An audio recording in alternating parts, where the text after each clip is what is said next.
Hello again from Fox News in Washington.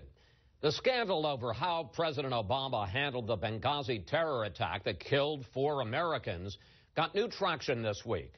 Under court order, the administration had to release an email from a top presidential advisor that indicates the White House helped shape Susan Rice's talking points when she appeared here and on other Sunday talk shows 5 days after the attack.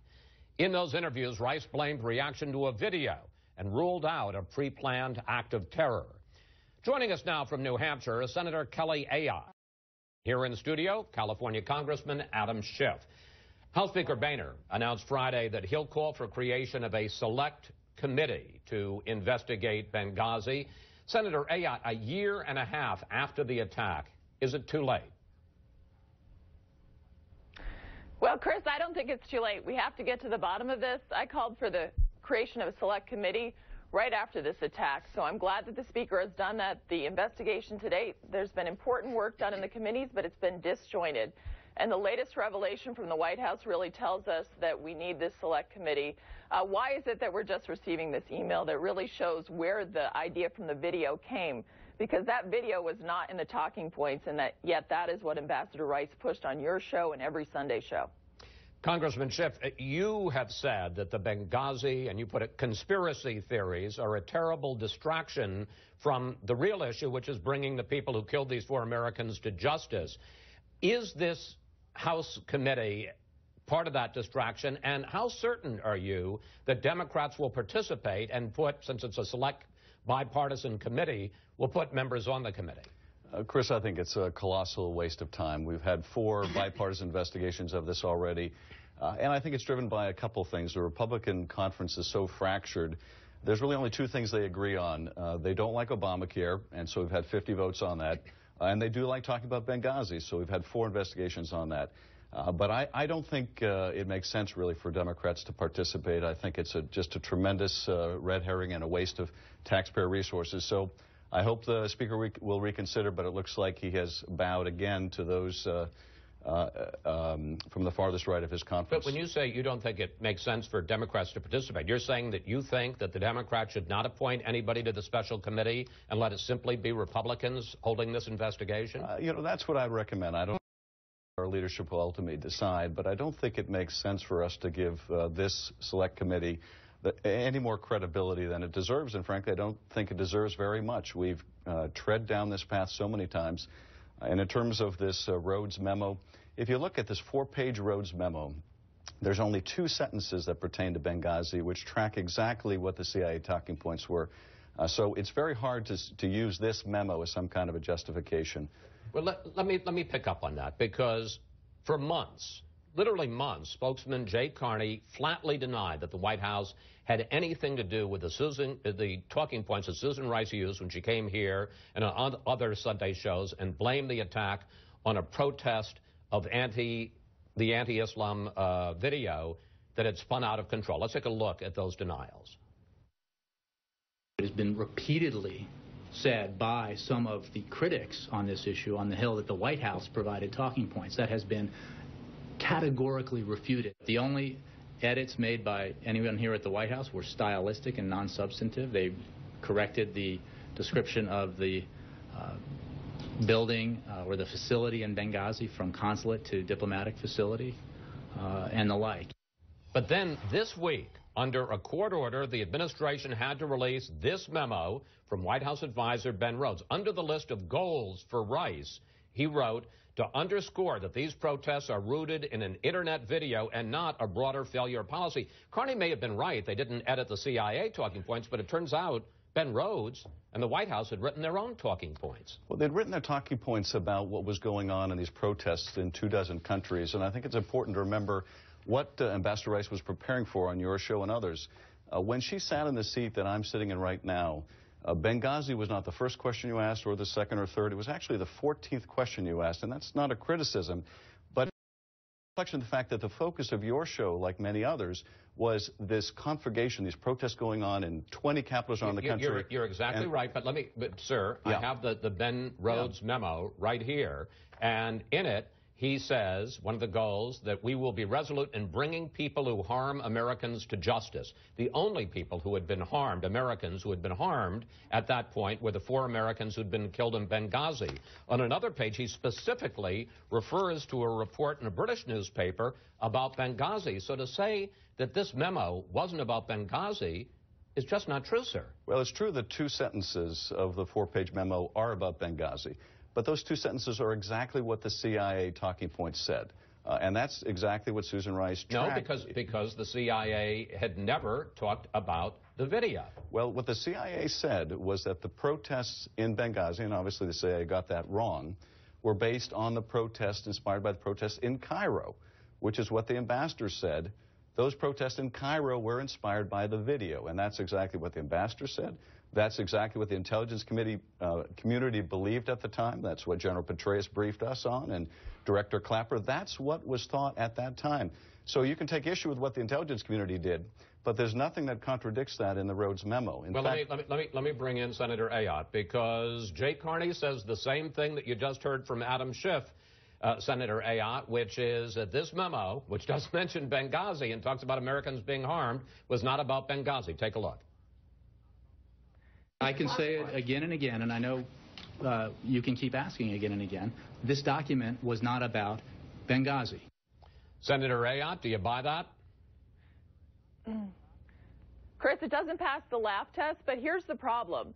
The CIA testified before the House Intel Committee, Director Morell, that in fact they did not put a causal connection between attacks and the video. And in fact, when that was said, that's not in the talking points anyway. The video story clearly came from the White House.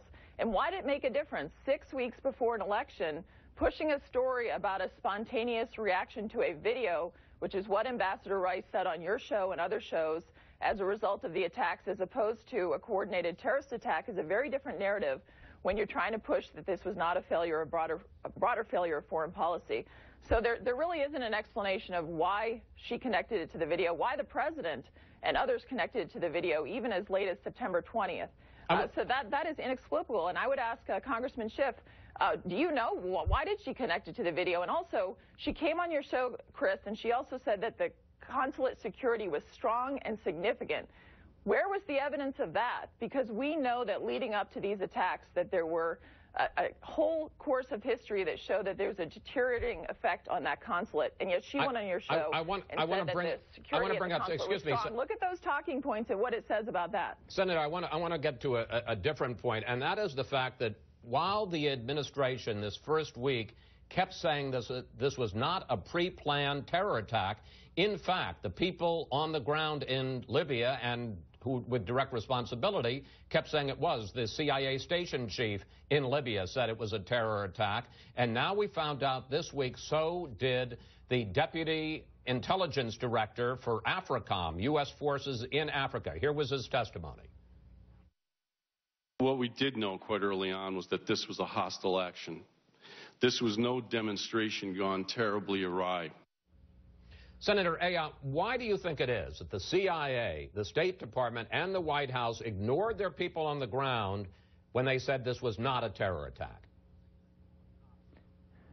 Because the White House was pushing a political explanation leading up to the election. The president had been saying al-Qaeda was on the run. They were trying to push a narrative of strength in foreign policy. This did not fit their narrative. This is actually an indication of a broader failure of foreign policy, the light footprint policy. And in fact, we know also that Secretary Panetta and Chairman Dempsey also said the same thing.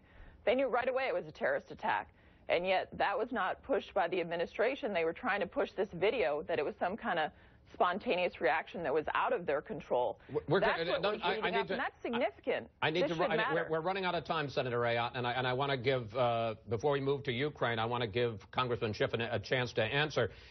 The politics of this. One argument is that what the White House was doing here was trying to protect Obama's re-election efforts. Another question, which I know some Democrats have raised, is that this now is an effort to hurt Hillary Clinton before she runs for president, if she does, in 2016. Well, I think that's clearly the case, but let me also address what the CIA station chief said, because we heard in Director Morell's testimony that the station chief at CIA thought that this didn't begin as a protest for a couple reasons, which the analyst didn't agree with. The first was that he cited press reports that said there was no protest, but in fact there were press reports that said there was a protest. The signals intelligence indicated there was a protest. And finally, Chris, and this is an important point that gets lost when everyone cites the station chief in Tripoli, the station chief said that one of the possible motivations he had to concede was the video. Now, no one wants to mention that, but that was also the belief of the station chief. So I think what Mr. Morell, the deputy director, said was that there was no interference by the White House, that it was their best assessment, Morell's, General Petraeus, and others, that this began as a protest. Let's talk. Wait, I hate to rush you along, but I want to ask you both about Ukraine because it's very important.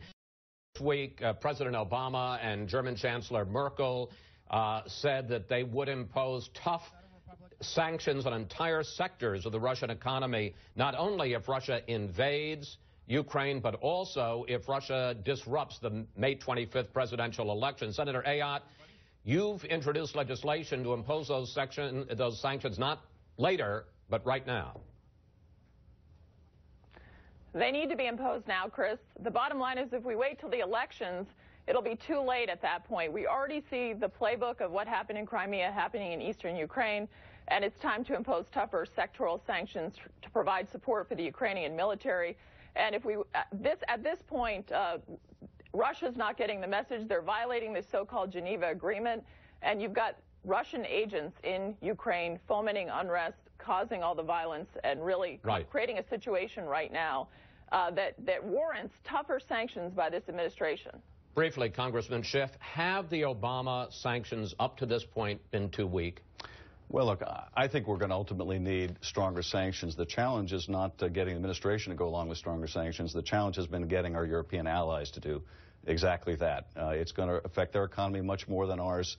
And any sectoral sanctions that we administer without the Europeans that they backfill aren't going to be effective. So, yes, I agree with the Senator. I'd like to see stronger sanctions, but I want to see them done in concert with our allies. And our job is really to get them on board.